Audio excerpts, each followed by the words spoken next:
The Lich King is one of the most well-known characters in the entire world, and potentially one of the most popular villains ever.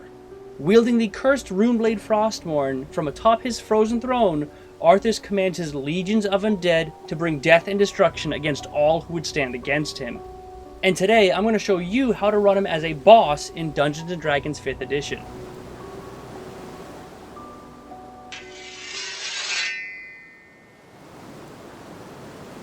I'm going to split this video up into 3 different segments. First segment is going to be all about the design of the fight. When converting a video game boss to a D&D boss, we need to use some unique mechanics in order to make the fight true to its original form. The second segment is going to be pretty much a direct one-to-one comparison of the game mechanics turned into D&D mechanics, because that's what the majority of people are going to be familiar with. And then the third segment is going to pull inspiration from the lore of Arthas and the Lich King as a whole. Between his backstory, his arsenal of legendary artifacts, and his literally army of the undead, there's a lot of inspiration we can pull from there that's not technically included in the in-game fight. And a quick side note is that I'm not going to add any damage numbers here, so you could drop this in at technically any level. But with that out of the way, let's build a boss. Starting off, let's talk about the mechanics of the fight and how to make it work in D&D. Video game bosses have a bunch of cool abilities that they can use pretty much whenever they want, but in D&D we're a little bit restricted because we kind of are stuck with one action, one bonus action, and one movement. That means the boss only gets 1 or maybe 2 attempts to do something cool before it's the player's turn again, which is really not ideal for an epic fight. This can be slightly fixed with legendary actions, but that's more of a band-aid than a true fix. So the main mechanic I want to introduce when transposing the Lich King from a video game fight into D&D is the concept of time. If we remove the abilities and features from the stat block and instead apply it to something like the initiative timer, then this instantly becomes way more epic. You could even theoretically apply it to his lair actions if you wanted to, but the concept is really the same. That concept being, simply the passing of time causes things to occur within the fight. So with that concept in mind, when we talk about the fight, remember this because I will be referring back to it when we go over his abilities. And if you want a more in-depth guide specifically going over the concept of time and making epic boss fights, I have another video in the description below I link that you can check out. But for now, let's take a look at the main mechanics of the Lich King. The core fight has a bunch of abilities, but there's 4 main ones we're going to focus on here. Summon Ghouls, Necrotic Plague, Shadow Traps, and Quake. All really cool mechanics in their own right, but not necessarily built for Dungeons & Dragons.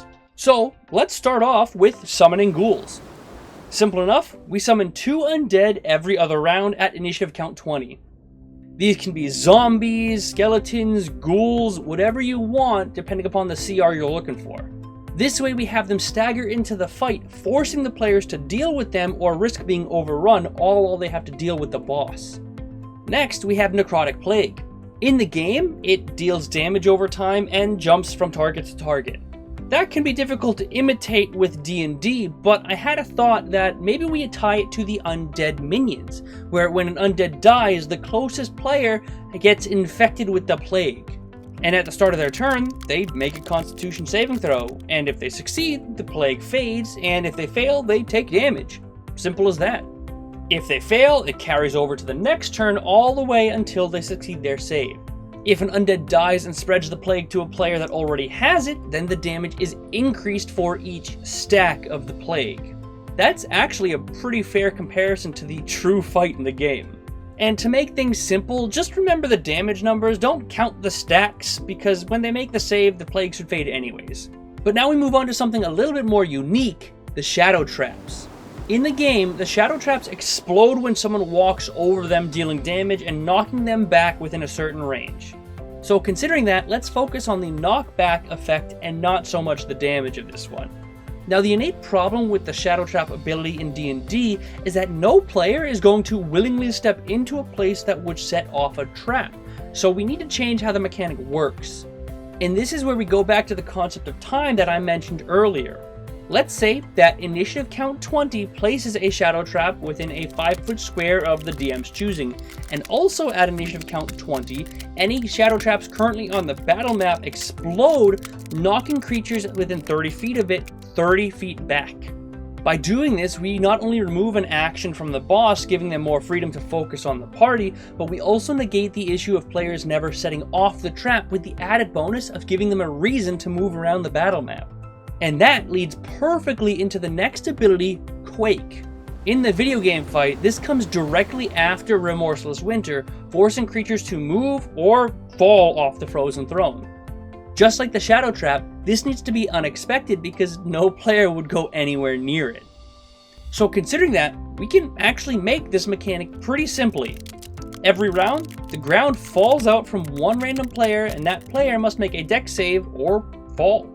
But we don't want to insta-kill them with a single dex save, so let's say that if a creature falls, then they can at least grab onto the ledge and get a chance to get back up either on their next turn with a strength check or with the help of an ally.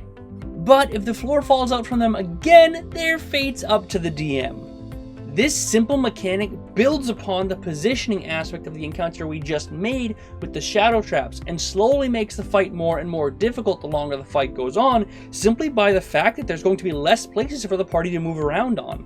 And with that, I would say we have some pretty damn cool environmental hazards. But that leads us to the final segment of the video, the Lich King's abilities. Arthas wields the cursed rune blade known as Frostmourne.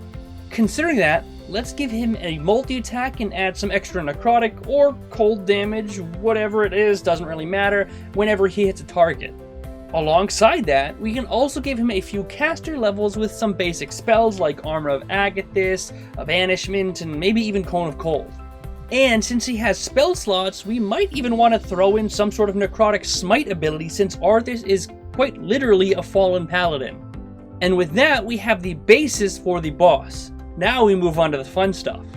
In Warcraft, Arthas is what is known as a Death Knight, which is effectively a melee fighter that uses dark magic to empower his fighting capabilities. One of these abilities is called Death Coil, which is effectively a bolt of necrotic energy that saps the life energy of a target. In older games, it would actually heal undead allies, but since that's kind of pointless in this fight, let's adjust it a little bit. Death Coil can be a simple ranged spell attack that deals a big chunk of damage that heals Arthas for maybe half the damage it deals. That makes it a good potential action that could be comparable to his multi-attacks with Frostmourne. We might even add this as a legendary action just to give him some more ranged threat and survivability. Another really cool ability that Death Knights have is something called Death Grip, which pulls an enemy or enemies towards the Lich King. This is the perfect ability to throw in as a bonus action. The Lich King targets a creature that they can see within 60 feet, and then they need to make a strength saving throw or be pulled directly towards the Lich King. And let's be honest, you really don't want to be there. And the last thing I want to throw in here, and then give you some ideas after that you can throw in for yourself, is Frostmourne itself. Frostmourne is a cursed rune blade, and in the game and lore, any creature killed by Frostmourne has their soul sucked within it. This is probably the easiest one-to-one comparison transposition into D&D. Any creature that hits 0 hit points by Frostmourne must make a Constitution saving throw or have their soul ripped from their body and immediately die. That might sound a bit harsh, but let's be honest, it's the Lich King. You didn't come here for an easy fight. At this point, we could go deeper with other abilities like Remorseless Winter, the Helm of Domination, or maybe even Soul Drain, but I think we have a very good basis for the Lich King here. Just to give you some other ideas to play with, you could throw in Remorseless Winter to do extra cold damage in the starts of creatures' turns. You could do something like Helm of Domination that could literally dominate a creature, or something like Soul Drain, which could maybe even pull a soul into the blade itself and force them to fight an evil version of themselves. That all sounds pretty cool. But anyways, that's how you make the Lich King in D&D 5e. Before we finish, I want to give a huge thank you to our YouTube members and patrons. All these names you see somewhere on the screen help support me in making content we all get to enjoy, so if you see any of the names in the comment section, be sure to give them a thumbs up. Also, if you have any suggestions about how to make this fight better, let me know in the comments. I would love to hear it. I read every comment, almost always reply, and who knows, I might even feature your comment in the next video. Thank you very much for watching. I hope you enjoyed, and I'll see you on Friday.